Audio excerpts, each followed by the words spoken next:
जय हिंद दोस्तों। आज हम बात कर रहे हैं मणिपुर के विषय में। मणिपुर एक ऐसा खूबसूरत राज्य जो आज आग में झुलस रहा है। हमने इससे पहले के वीडियो में भी आपको बताया है कि मणिपुर बहुत खूबसूरत राज्य है, लेकिन आज पॉलिटिकल गलतियों की वजह से वहां पर आग झुलस रही है। दो समुदाय है, उनके बीच में तकरार देखी जाती है। दोनों समुदाय एक दूसरे का नुकसान करते रहते हैं और सरकारी आंकड़ा बाहर भी नहीं आता। अब तक वहां पर तकरीबन 150 के ज्यादा लोगों की मृत्यु हो चुकी है।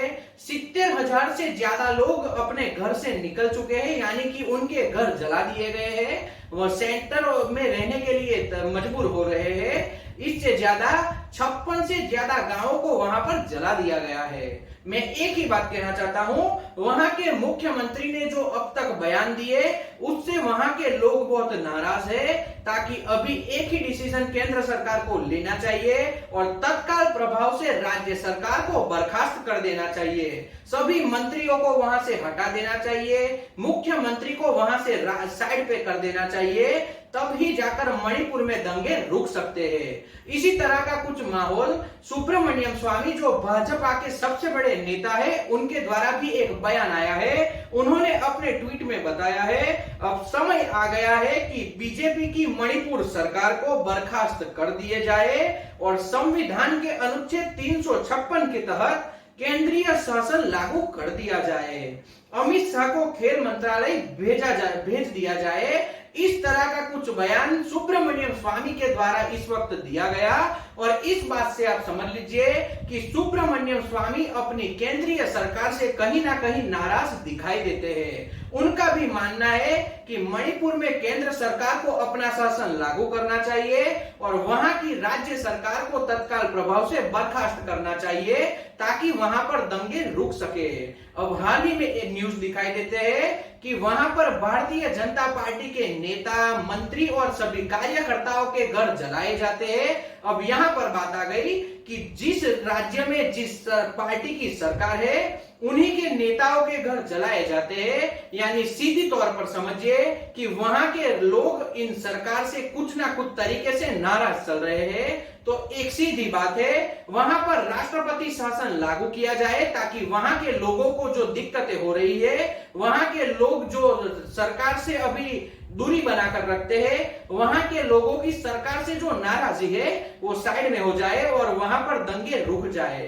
तो इसके लिए केंद्र सरकार को तत्काल प्रभाव से कोई निर्णय लेना चाहिए।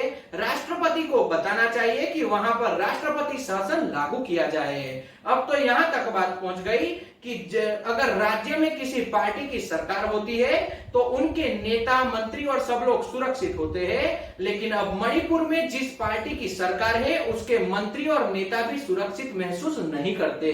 उनके घर भी जलाए जा रहे हैं, उनके परिवार को भी प्रताड़ित किया जा रहा है। तो केंद्र सरकार को कोई ना कोई निर्णय लेना चाहिए। अब तक हमने मणिपुर के विषय में बहुत से वीडियो बनाए हैं, लेकिन आज हम भी स्पष्ट करते हैं, बहुत से वीडियो में हमने यह मांग भी रखी है कि वहां पर राष्ट्रपति शासन अगर लागू किया जाता है तो शायद यह दंगे रुक जाएंगे और केंद्र सरकार को तत्काल प्रभाव से यह निर्णय लेना चाहिए। भारतीय जनता पार्टी के अध्यक्ष उनके बाजू के राज्य का ही दौरा करते हैं। असम के मुख्यमंत्री वहां पर जाकर वहां के लोगों की मीटिंग करवाते हैं, दोनों समुदाय को समझाने की कोशिश करते हैं, फिर भी दंगे नहीं रुकते। हमारे देश के गृह मंत्री अमित शाह वहां का दौरा करते हैं, उनके वापस लौटने के तुरंत बाद वहां पर दूसरे ही दिन दंगे भड़क उठते हैं और 90 से ज्यादा लोगों की मृत्यु हो जाती है। तो कहीं ना कहीं सरकार इस विषय में सोच रही होगी, ऐसा हम मानते हैं, क्योंकि भारतीय जनता पार्टी के और हमारे देश के प्रधानमंत्री नरेंद्र मोदी का स्पष्ट मानना है कि देश में किसी भी कोने में शांति बनी रहनी चाहिए। और इस वक्त जो एक मणिपुर राज्य जो बहुत खूबसूरत राज्य है वह आग में झुलस रहा है। तो कुछ ना कुछ केंद्र सरकार भी इस विषय में सोच रही होगी। इसीलिए अमित शाह ने भी मणिपुर का दौरा किया था, वहां के सभी अफसरों को मिले थे और सभी को समझाने की कोशिश की थी। इसके बाद जिन लोगों ने हथियार लूटे थे उन लोगों ने बहुत से हथियार वापस पुलिस स्टेशन में जाकर जमा भी करवा दिए थे। लेकिन जो दो समुदाय के बीच में टकराव देखा जाता है उसमें कहीं ना कहीं मणिपुर राज्य की चुनी हुई सरकार की गलती भी आप वहां पे दिखाई देती है। और एक बात स्पष्ट है, केंद्र सरकार को इसमें अच्छे तरीके से हस्तक्षेप करना चाहिए ताकि दोनों समुदाय की वजह से जो राज्य की प्रॉपर्टी को नुकसान हो रहा है, लोग बेघर हो रहे हैं और जो शांति बनी हुई नहीं दिखाई देती उसमें कुछ ना कुछ अच्छा दिखाई दे।